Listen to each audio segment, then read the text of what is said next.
All right. Hello, everyone. We're live.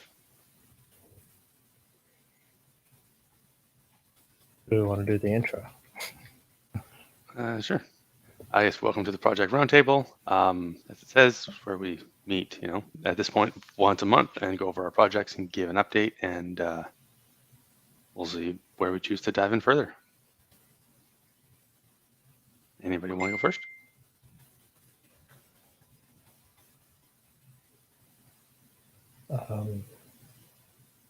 I can, although I'm having trouble with my computer at the moment.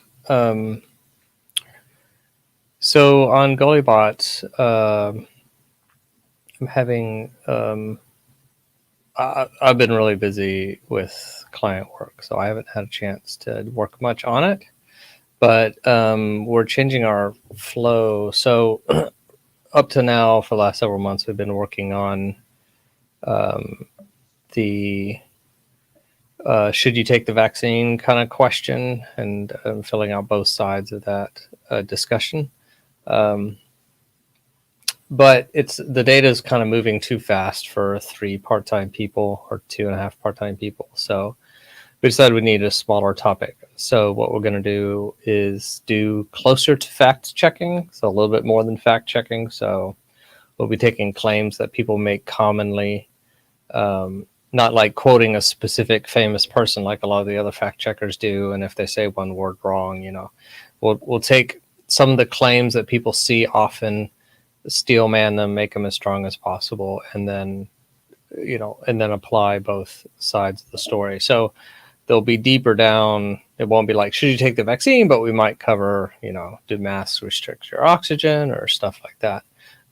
I'd like to do it higher up in the decision process, but we just don't have the resources. So, but yeah, and then we're revamping the content on the website. We have a better description of what Gollybot is and what Gollybot does, and so hopefully in the next couple of months you'll see some social media things going on for Gollybot. And other projects. I have a project where you can take a Zoom chat and format it into something that can be more easily reused, because right now it's a text file with date and timestamps, and they're hard to read. That's crowd funded. It hasn't been fully funded yet. Probably will never be. But that one's out there, Zoom chat formatter.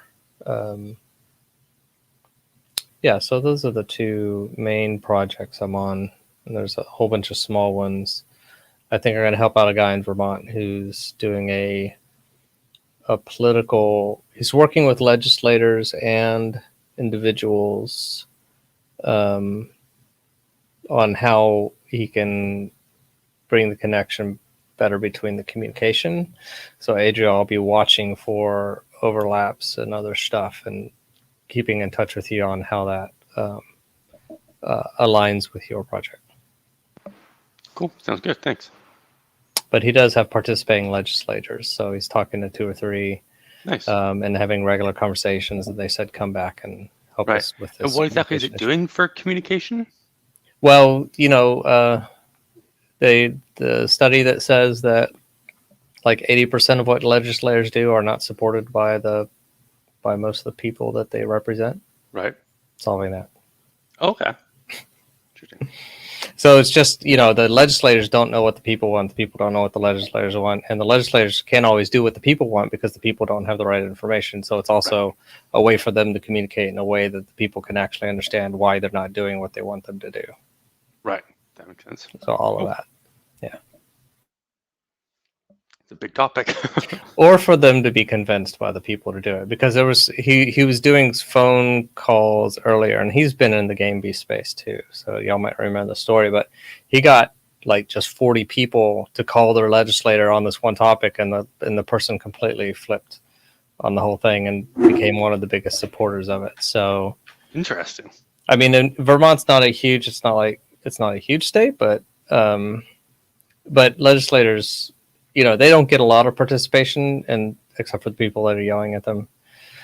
So I think if you can Although they're getting tired of like just the spam, not spam, but the emails, the email forms that they're getting a lot of. So those are becoming less effective. So just helping that communication so that they can get a consolidated piece of what their constituents are trying to communicate, and then also give them a way to effectively explain, what their desires, what the actual impact of that would be on society. So it's an interesting project.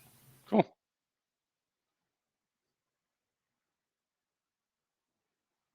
Who else wants to? I can go next. So I had been working on a prototype for wiki election for the Canadian election. That was actually pretty useful in just sort of seeing what kinds of historical information actually I ended up wanting to log, and sort of figuring out what somebody's role in an event was and how that might work for tracking it. And then got busy with work stuff, so I haven't touched it too much in the last maybe 2 weeks. And now that start of a new quarter, I can get back to my projects. And at some point, Bentley, I wanted to have a chat with you about sort of, I guess, the different, I don't know what you call them, tool libraries or the thing, and sort of how that works with doing the requirements. Because the requirements are just use these 4 tool libraries, then that might make my job a lot easier. Yeah, we could go over how to organize your requirements and what tech is available. Right. Cool. That'd be great. Thanks. And that's it for me.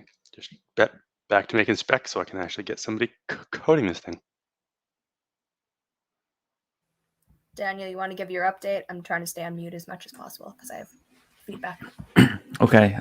Can you hear me? Okay.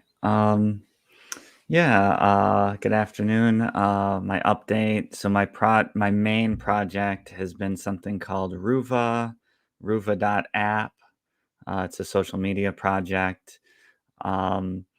Just trucking along with development, trying to meet our deadline of launching at the end of October. I'm hoping we don't go over. I've been working really hard at sales and promotion. And so I've been staying connected to universities. So I'm going to do a talk at University of Michigan where they're going to let me talk to like a large student body about social media. And I said, can I promote my project, or do I just talk about social media in general? They said, yeah, you can promote your project. So I'm going into like promotional stuff, learning about that and doing it. I had an interview with a newspaper. So I got an interview with the Detroit Free Press. And we're going to have like 1,000-word article to talk about social media. And then, it's like defining the problem, but then I get to promote my project. So that's that. And otherwise, I've been learning about UX design. I've been taking an online course in UX design. I'm going to start a course from the Center for Humane Technology, which is kind of related. How do we do designs that are helpful to people and not harmful? And I'm starting to apply for jobs, but I want projects to help my portfolio. Like, if it's possible, people have projects where I'm learning something called Figma, which is like a prototyping thing. It's super, super fun. It's like right up my alley. It's so fun. And so what I need to start to do is grow my portfolio, which means just doing side projects for free, and people saying, hey, well, revamp my project, put your twist on it, show me what you can come up with. That's sort of what I'm doing right now, because I'm not working a full-time job, kind of just staying up late making prototypes and playing around with Figma. It's really fun.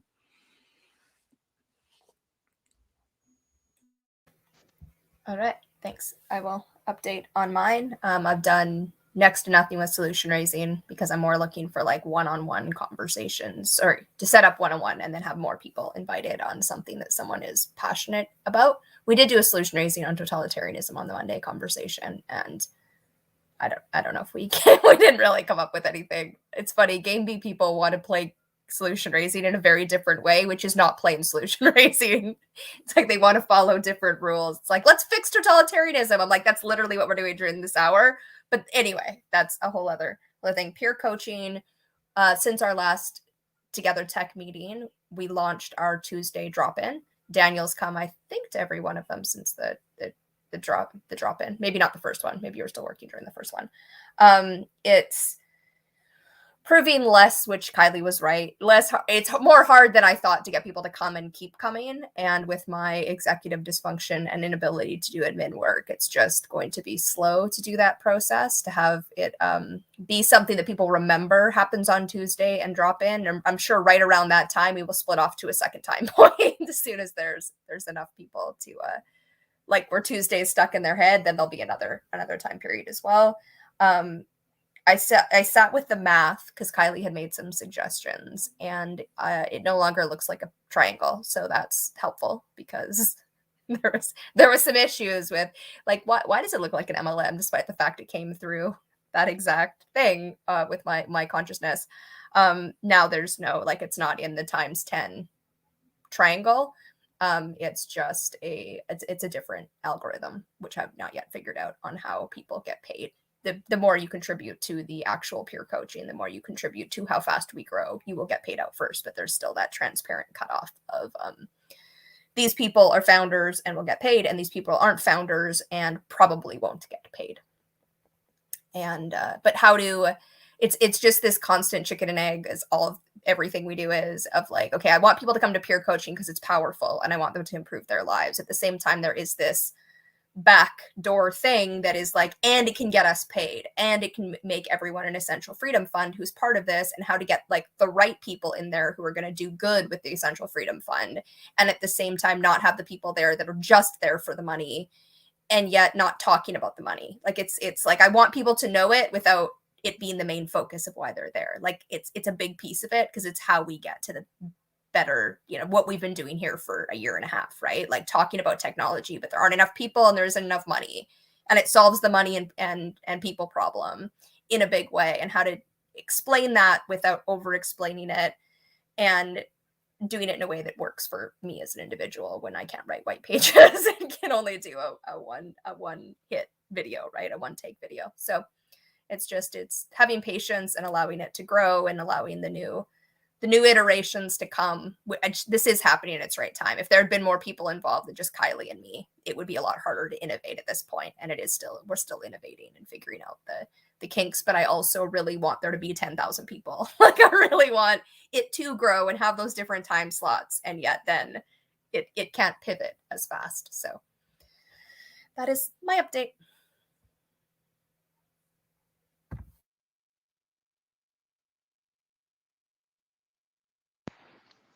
Cool. Were there any topics that people wanted to talk about outside of the project updates?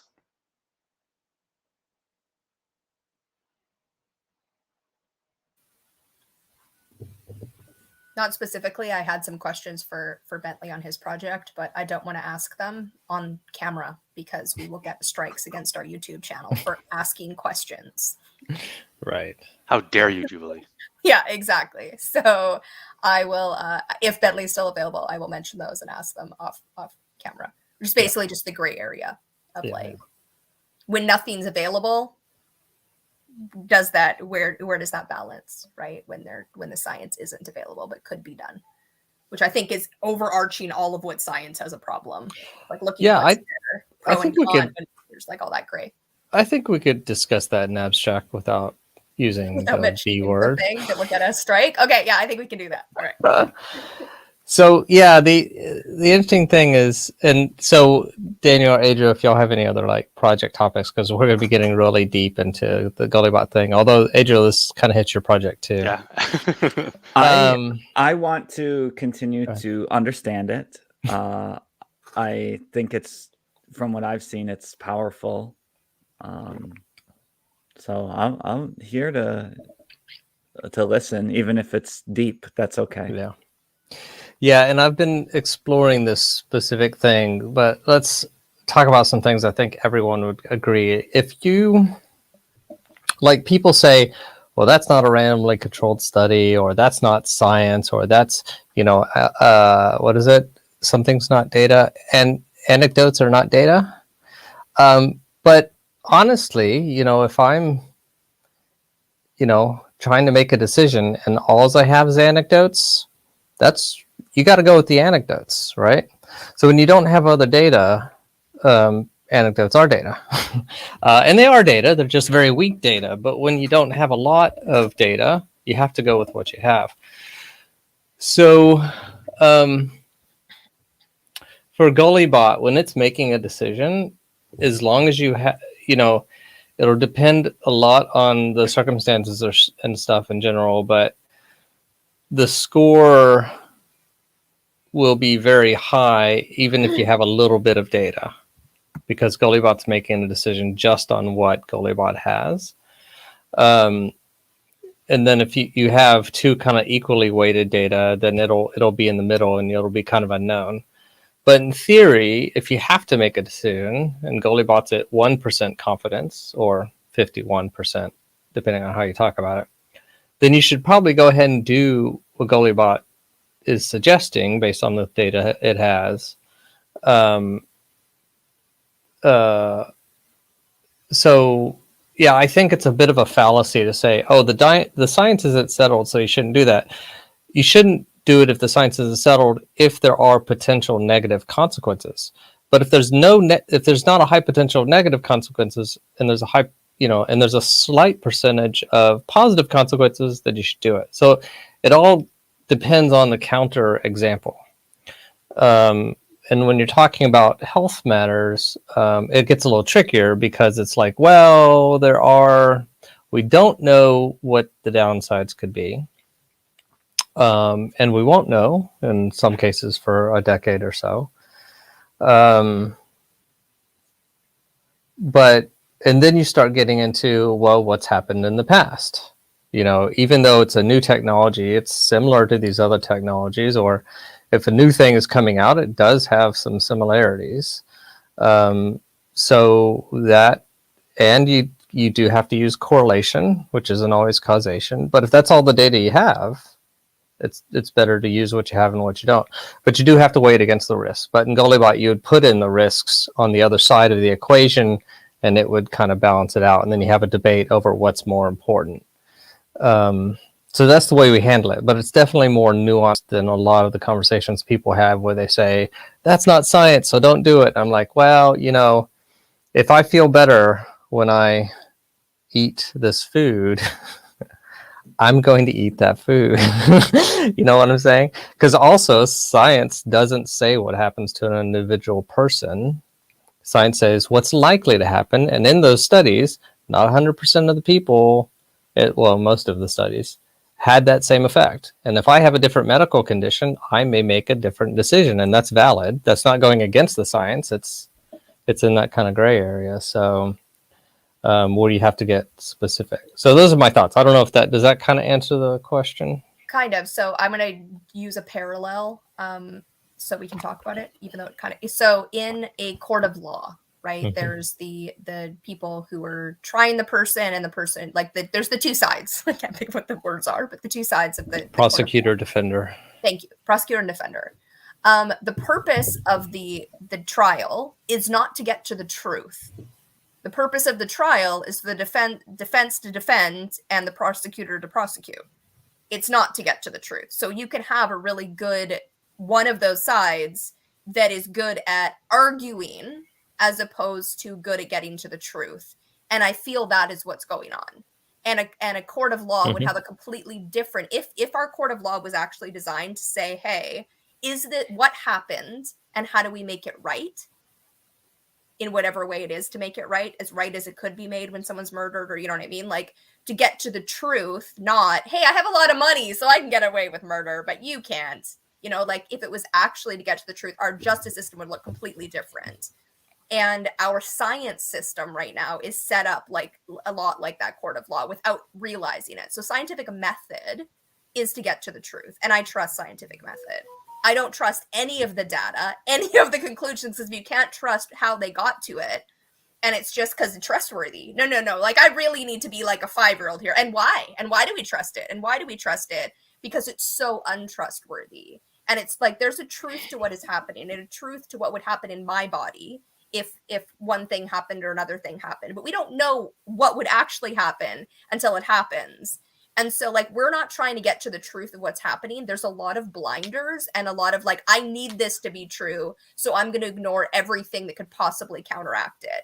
And so even in all of science, we don't register null studies. We don't register. So if you're a pharmaceutical company coming up with a drug and you run your own trials and it shows that it's bad, you can just run a new trial to show that it's good. Because eventually, I mean, science, like, it's only supposed to be 95%.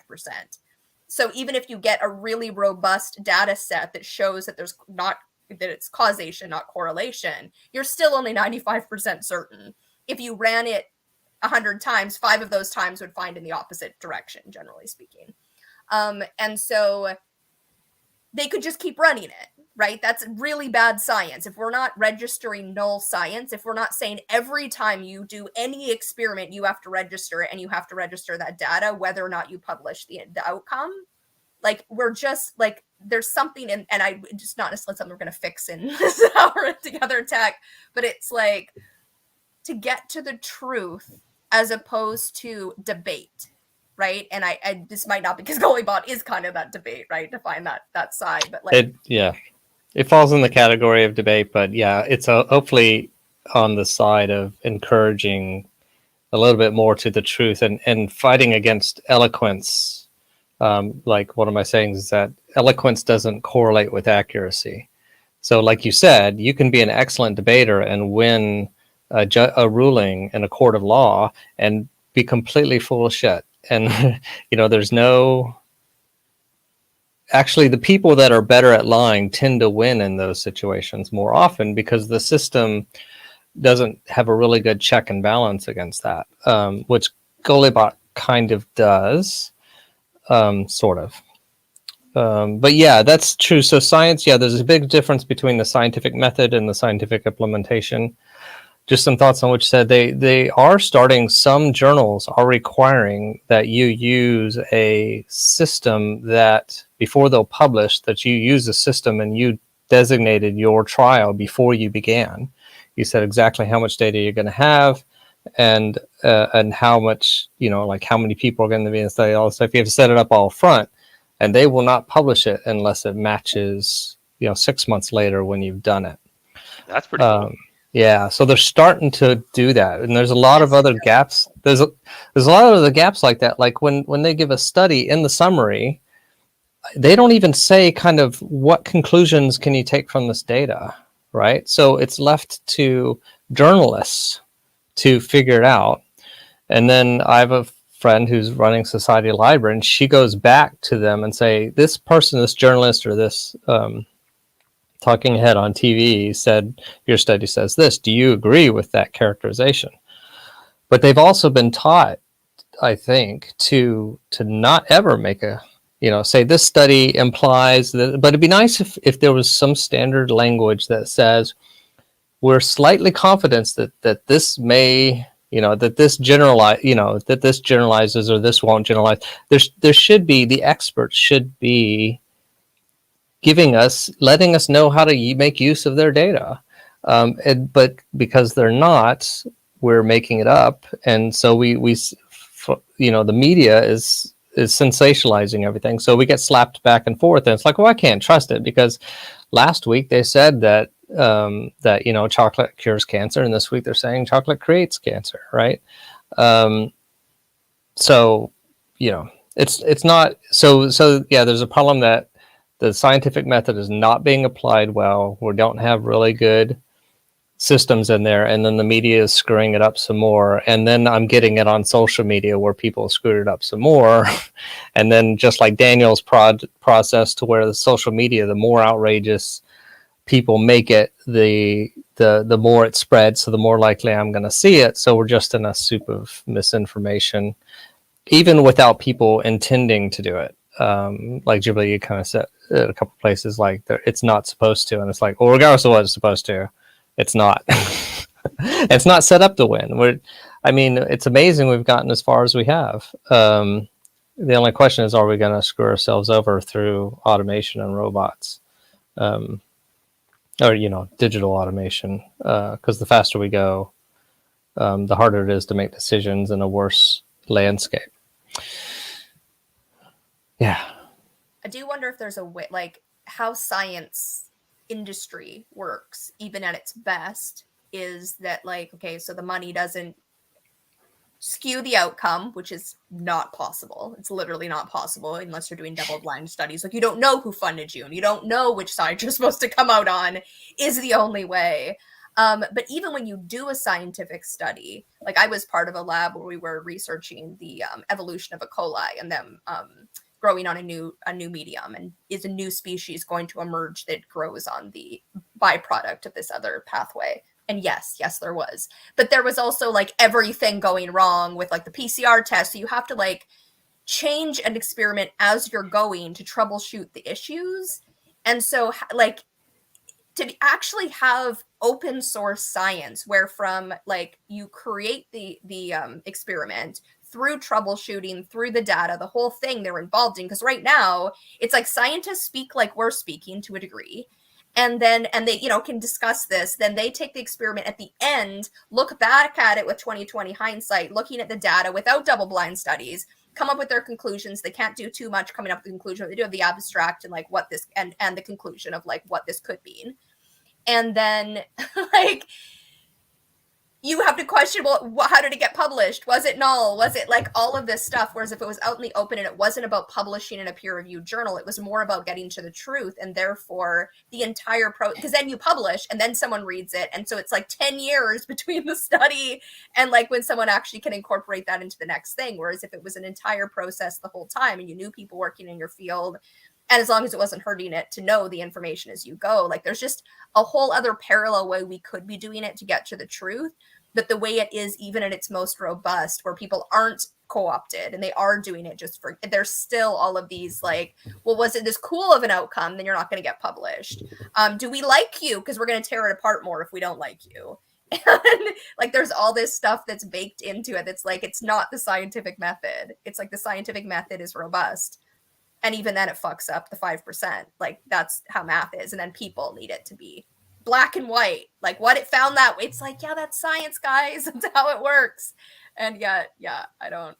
Oh, yeah, I see the parallels between that and computer security. Where like computer security is damn near bulletproof. Like encryption and stuff like that is full. If you actually incorporate it properly, is great. The flaw is us.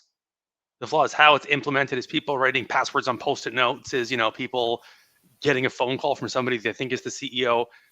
And it's the exact same thing in science. The flaw is us. Yes, the scientific method, damn near flawless. But people and how it's implemented and who your friends are and are you political, it's the same thing as writing your Post-it note on, Although both in science and in security, there's no perfect answer. You never actually fully know 100%. And in security, even if you encrypt it in another 30 years, whatever encryption level you have, the computers will be able to break it. So it still kind of has that problem, but we are definitely a long ways away in both of those arenas from as good as we could be. And Jubilee, I think there was a group that was sitting down and kind of talking about what they need to do to improve the study process. Like even the whole fact is that like to get tenure and to get all these other stuff, it's based on like the number of published papers you have, not the quality. So they're encouraged to do quantity over quality, and then the whole data sharing thing. Now we do have problems with personally identifiable data. Sometimes you can't crunch the numbers the same way without having access to PII. So you can't just put it out on the web, but you could put it somewhere and then have, we should have a record of, every study that we're looking at. It should be, like you said, planned out above. How are they have, what are they looking for? Because if you measure 1,000 data points and you look for correlation, you're going to find a correlation in there. So if they didn't say we're looking at these data points, and if it's over this percentage, we're going to consider it a positive or a negative thing.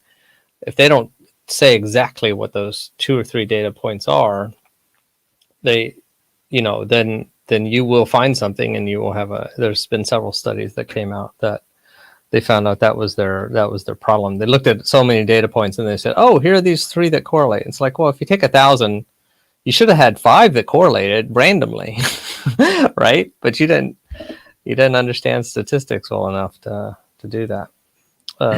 Yeah. Bentley, you mentioned quality compared to quantity. In Gullybot, is there a way to measure the quality of a data point or a shared piece of evidence? No, except you can always, in Gullybot, if someone puts an evidence, you can put a pro or a con on that about the quality. So you could say this is a low quality study because it was only 100 people, or they were funded by this other thing. So there's nothing like specifically built in the system, but anyone can come in and put a claim on it, and then you can debate whether that's true or not. So it's not a measured quantity of quality, but you can put a pro or con on it. Yeah, so you can affect the confidence of that piece of that evidence based upon other facts, and the facts could be quality.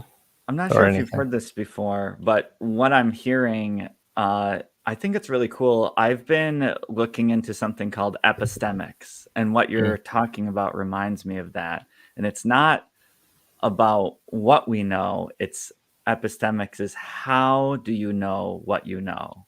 So it's like at the beginning, people are saying, well, you can debate things. And sometimes it's like, who is the most charismatic, or, who has better looks or whatever. And people will decide who has a better PowerPoint slide.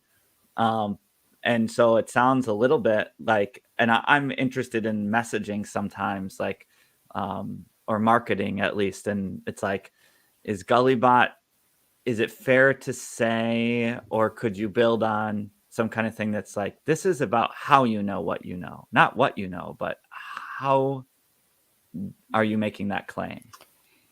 So yeah, that's interesting. First of all, have you heard of the street epistemology group? Yeah, that's where I first ran into it. I mean, I ran into this stuff about maybe a year ago, and I'm like, oh, this is super useful. Yeah, they're really interesting. So yeah, I probably need to point this out somewhere in Gullybot. I mean, not for the average person that comes to the site, but for those like you and the people in this group and a lot of people in Game B to think about the meta thing, because it does force you to, I guess, not examine your epistemology, but it does force you to document it. So like in Gullybot, if you say, oh, that's wrong, you can't just hit a checkbox or lower the number manually. You have to put in a claim. You have to put in a reason. So you have to think through, why do I think this is wrong? So it forces you to think through it and explain it. So it's a forcing function to expose their epistemology, but it doesn't go that other step to say the system itself doesn't do that extra step to say, oh, that's bad epistemology, or here's a better way to think about it. Is that a good way to know a thing? Although other people can come in, and when they put a claim underneath it, basically they're challenging your epistemology, right? So it is a way, even though it's not directly and it's not called out, it is a way to expose and attack or to improve everyone's epistemology. So yeah, it is kind of very similar to the street epistemology and other studies like that, because the whole time you have to think through, why do I believe that? And you have to be able to write it out. And if you can't write it out, unfortunately, you can't affect the system, which has its downsides, because sometimes there are intangible things. But, we can only do what we can do. Yeah. Although there is an option, later on, what you can just say is, well, we did a poll, and here are the results of the poll, and you could put that in the Gullybot. So there are ways to get kind of the emotional side in there.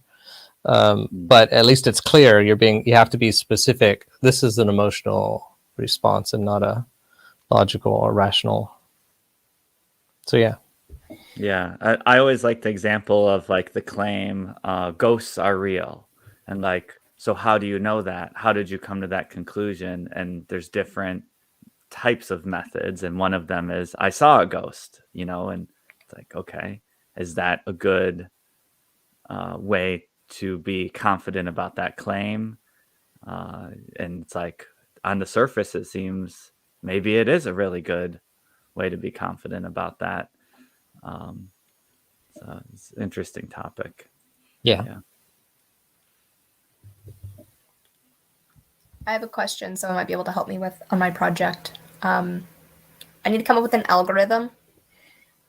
And I'm thinking back to like first year Science 1, like a mathematician who can sit down with me and help me figure out like a simple algorithm. I mean, like a calculus equation for how fast people get paid out with the Essential Freedom Fund. I know what the factors are, and it needs to follow within those factors. Does anyone know anyone? I feel like that's within coding, but not within coding. It doesn't need to be codable. Like I want it in my brain. Like this is how this works. Yeah.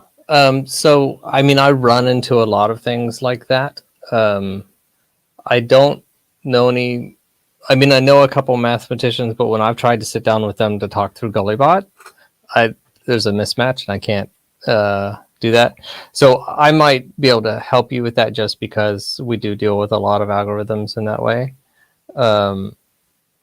Unless it gets past a certain level, and then you definitely need it. But I can't imagine it would get past that. Come to think of it, it probably shouldn't. I don't think it'd be more complicated than the Gullybot formula. I can't imagine. Yeah. Hopefully not. I mean, you have to keep it kind of simple so that people can understand it. But you need to look a little deeper than just understand it, because you need to look at the potential negative effects of the bad incentives if you design that wrong. So yeah, so if you want something, because there's two bottlenecks. It's like people inviting people to peer coaching. We want the more of that you do, the faster we're going to go, right? The people who join and the people who co-host. If we don't have enough co-hosts, it doesn't matter how many people you invite, we don't have enough spots for them.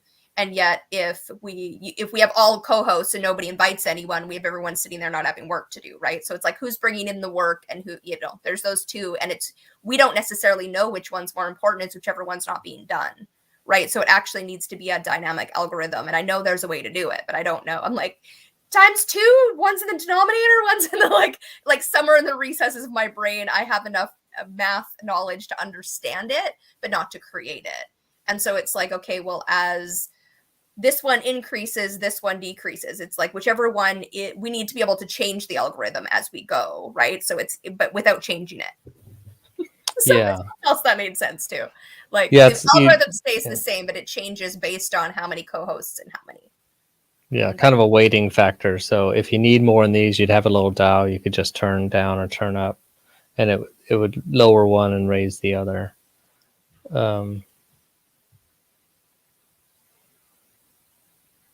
Yeah. So do you have what your current ideas written out somewhere or in a video?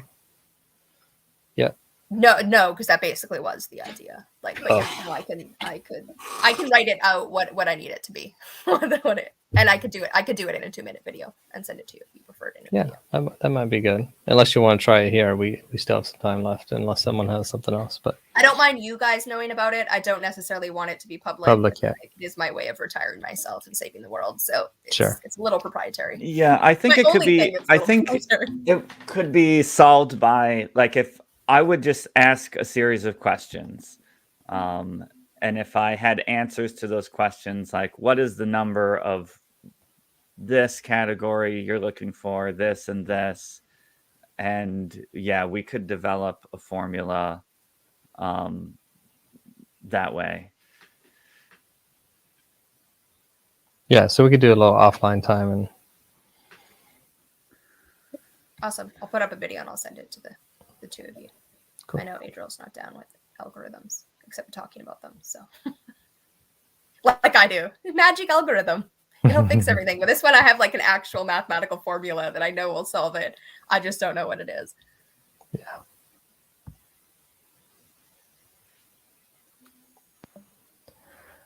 Cool. Any other topics people want to cover? I'm not sure how complex the topic is that I had brought up at the start of it, sort of the tool libraries or that sort of thing, and sort of how that affects the specs. As I go through and, for example, like draft up specs on like how users work, right? Like user creation and logging in and all that stuff.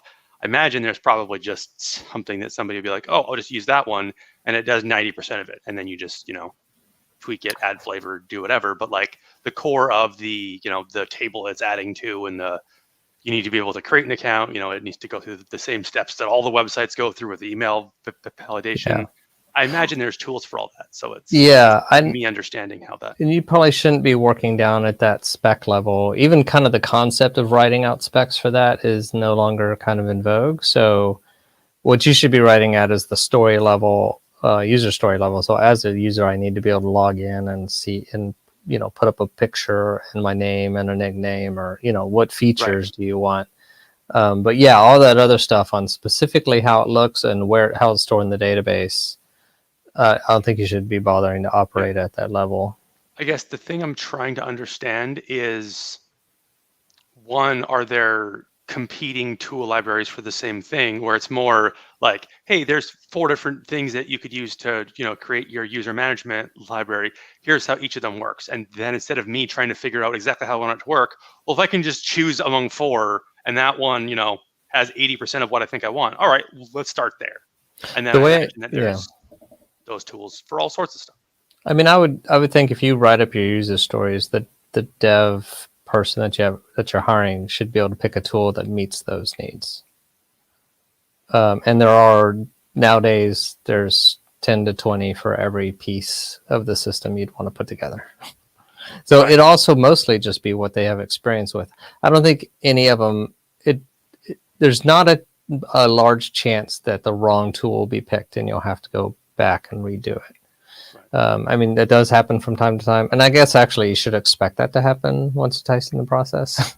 So maybe I should say it that way. But there's no way to it's too hard to prevent that up front. It's better to kind of go down a path and say, oh, we have to replace this one piece. Oh, okay.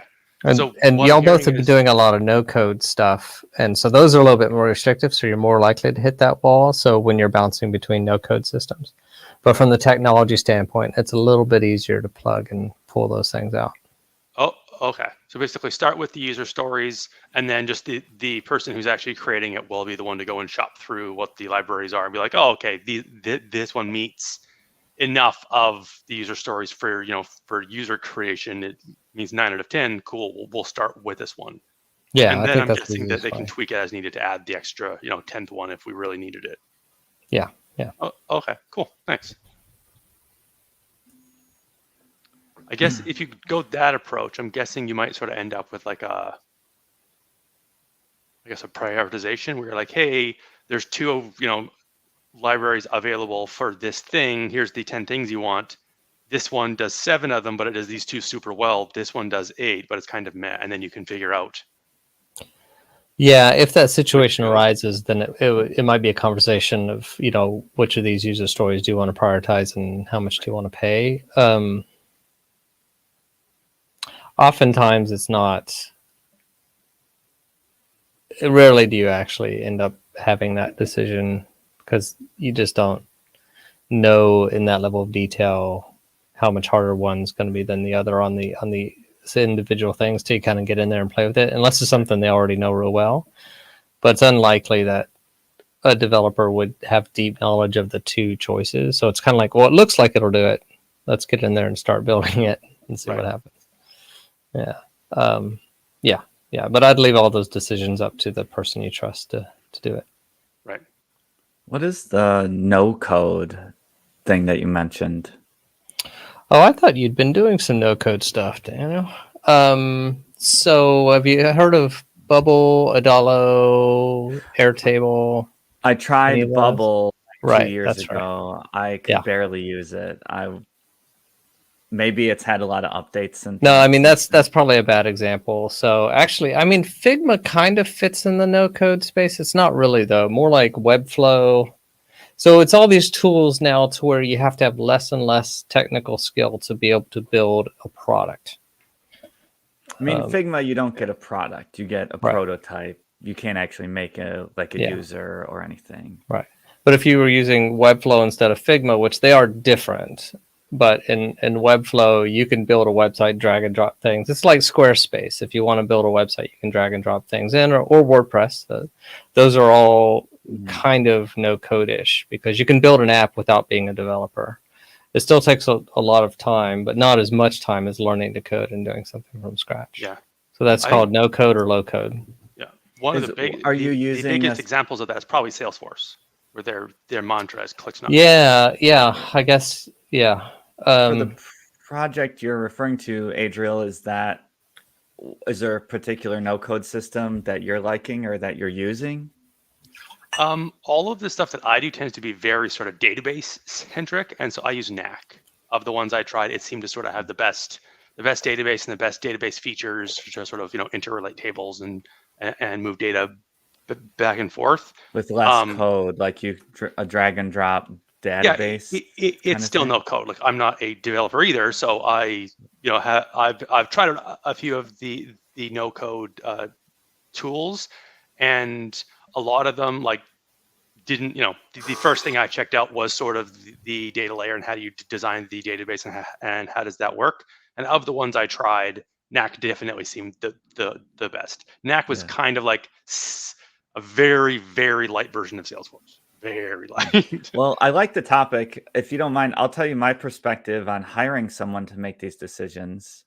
And Bentley smiling. Yeah, because you've done that recently. Yeah. So here's the thing. So yeah, we're using I think it's called an authenticator system. That's the library. So my developers picks one, and it's like it almost plugs into whatever he's doing. It's Right. I think when you talk about creating a user, having the login, letting them log out, that's an authenticator. Auth system. Yeah. Auth system. Yeah. Okay. Yeah. It's an auth system, right? So, Well, yeah. as someone who's also, I'm not a developer, right? But I really love design. Because if I'm hiring someone, and this is just my perspective, I'm not a CTO or something, but I think in order to get the value out of my hiring process, I don't want to micromanage. I want to trust part of what I'm purchasing is their expertise. So I kind of stay out of it. I could spend hours and hours and hours trying to understand the 12 different auth systems that there are. But, well, then what am I paying this person for? I'm paying for their experience that they have already done that homework, or I'm paying them to do it. In my experience, when you start to micromanage, it's less about them and more about you, right? So I'm not a coder, so I'm not 100% sure that the directions or specs that I would give to a developer are going to be enough for them to say, I've got this, I can build it all, just go on vacation and talk to me in a month. If I was fully confident in that, yes, a lot of my figuring out code libraries is me trying to solve for my lack of knowledge. So yes, I totally agree. Once the person actually sort of starts, yeah, let them do their thing. You hired them for a reason. Don't get in their way, but also realize that as a project owner, you kind of need to be able to to manage both, right? To have enough of an understanding that you can sort of figure out where you're headed and is this going to be enough? Because I've had really detailed specs that I gave to a developer, and then they gave me something that wasn't even close, and I'm like, this doesn't match the specs whatsoever. Even though they had the specs, there was mock-ups and screenshots, and then they had to go back and start the whole thing over again because it just wasn't even close. Yeah, and some tips on that is that you should be having a weekly demo with your developer. Right. So that's one of the things that came out in the last 5 or 10 years is this new kind of agile development. So now, is it always a weekly demo or is it per sprint? Do you find? Well, if it's someone new, I think you should be doing it at least weekly, assuming they're working like 40 hours a week. If they're doing 20 hours a week, it may be every other week. I think a 2-week sprint, or you should be doing really, really short sprints at the beginning because you don't know each other well. You don't know if you've communicated well. Right. And that's a good way to figure out that they're going the wrong direction and that they're not understanding you and you need to fire them and get someone else. So, because if you go a month and it's too late, you've already spent several $1,000s, you're kind of SOL. Which is what happened to all of us, even me. Even though I was doing software development, to let someone go a little bit too long without check-ins. So yeah, that kind of iterative thing, and then I wouldn't say that you'll ever be able to hand over specs and they'd be able to make it. It's more like, I mean, honestly, you really should be having, if they're working a 40-hour work week, you should be having a daily stand-up where they say, what did you do since our last meeting? What are you going to do before our next meeting? And do you have any blockers? Right. And then you should be answering those questions and helping through the blockers. And there'll be a lot up front. So those meetings will be very long the first week or so. But then after that, they'll be like, okay, I'm still kind of working on the back end. And I have no blockers, and it's a 1-minute meeting. Right. So Okay. that's kind of the best way And to so do it. with the demos that you're doing, I'm guessing that doesn't mean like that's always getting merged into your main sort of code and seeing it in there. It could be in whatever environment there, and you just like show me the thing you're working on and how it currently works. Yeah, they could just be doing a screen share of it Right. running on their own app. Now, sometimes that there's work to be done on the back end, but a good developer will also be doing some work on the front end to show you, or have some way to show you what's going on in the back end. So Right. you build enough of a front end, and then you say, okay, now this data is coming from the back end, and you can see how it changes and it updates. So not every junior dev or some devs that just haven't had experience in that may say, well, I don't have anything to show you this week because it's all like code. And it's like, well, they should be organizing their work in such a way that something can be shown every 40 hours of work. Right. Yeah. And in my case, one of the key things I'm emphasizing is documentation. I don't want to be beholden to one developer who we get 3 months in. They're like, sorry, I have to go. And then it drops off because they didn't document it. Yeah. And that's good. It does have a cost. Yeah. It's going to slow things down. And it could double your costs pretty much. Yep. So totally.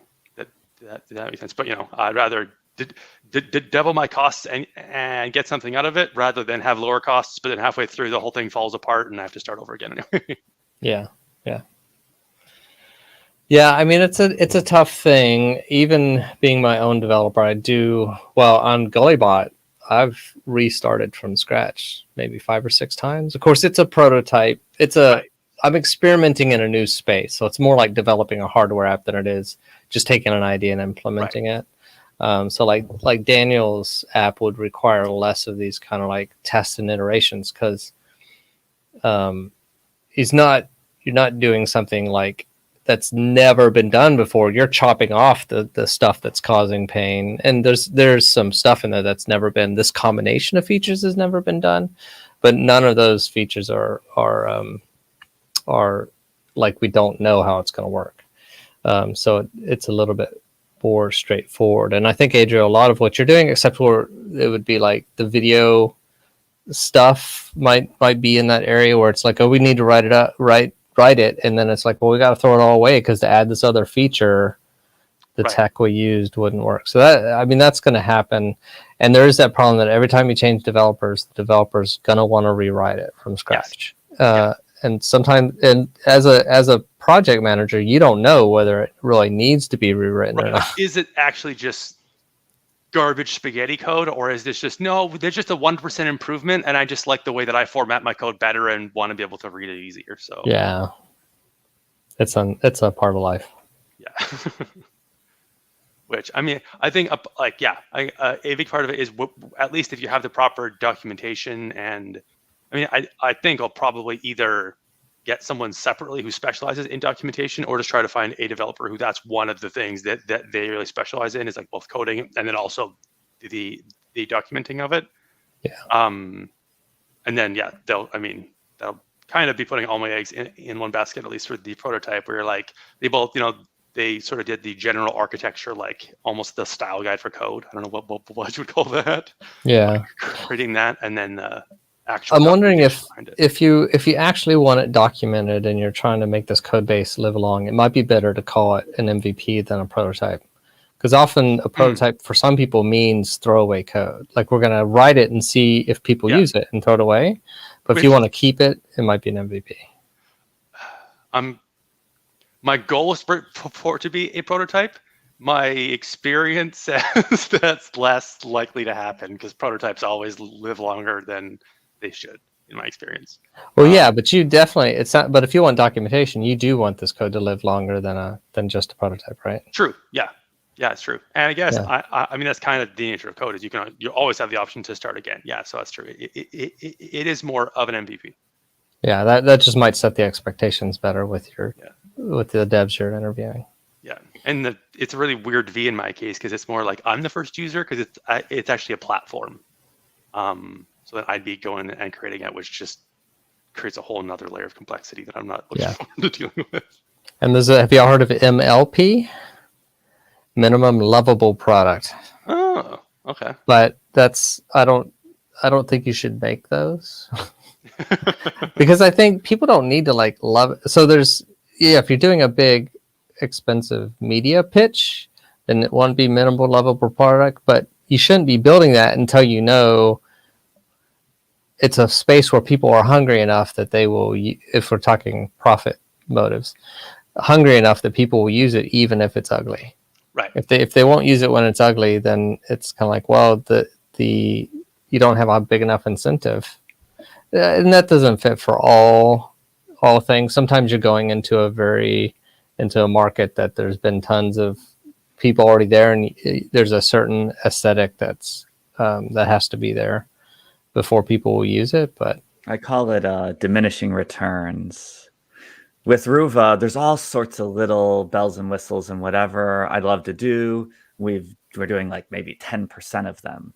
And it's like, oh, this can go so many places. But until we have a few thousand users, like we don't know. Yeah, it's diminishing returns, really. Like, do we spend 12 hours making it look nicer? Well, if no one uses it, that was kind of pointless. Yeah, exactly. So when's your next Ruva prototype or beta? Or I've seen the social media, but I forgot now what the date. Yeah, the next beta, which I think the first beta was technically an alpha, but I didn't know what that was. Okay, so whatever. We're moving along. Next beta we're right now hoping to launch the very end of October, so basically be Halloween, if everything goes right. I added a little cushion. If we go push back a week or 2 weeks, I'll be sad, but nothing ever goes exactly on time. And that is going to be a PWA. So it won't be in the app stores or something, which I know is a little hurdle for some people. When I was doing some original surveys, there were some folks that said they would not use an app if it was not in a like an app store, because then they couldn't trust it. And I realized, wow, like that's so important to some people. But yeah, but if it's a beta, that's probably okay. You just need your first, what's it called? The I don't know, but yeah, the people that are willing to take early adopters. Yeah. Yeah. The alpha, like it still works today. It's awesome. It does everything I ever wanted it to do. It just only works on Android phones, and like, that's it. And 80% of people have iPhones. So yeah.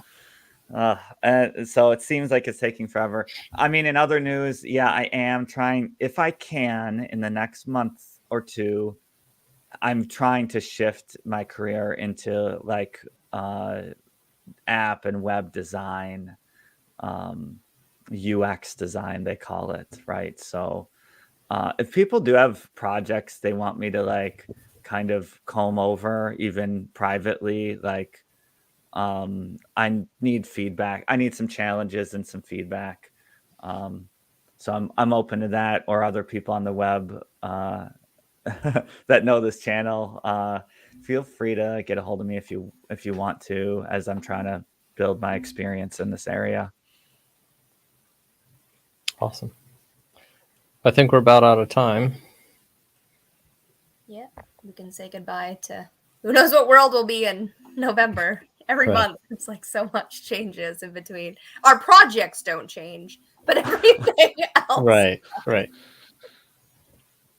Yeah, and Jubilee, let's come up with a structure, some numbers for what you talked about. Yeah. I'll explain to the best of my ability in a video. Even explained it to Kylie last week. I know it took way too long. But yes, it's like who gets to stand front in line. I just need an algorithm for that. So I'll make up a video and send it off to you two. Awesome. Cool. All right. And I'll see everyone when I see them. Some of you sooner than a month from now. All right. Bye-bye. YouTube and Facebook.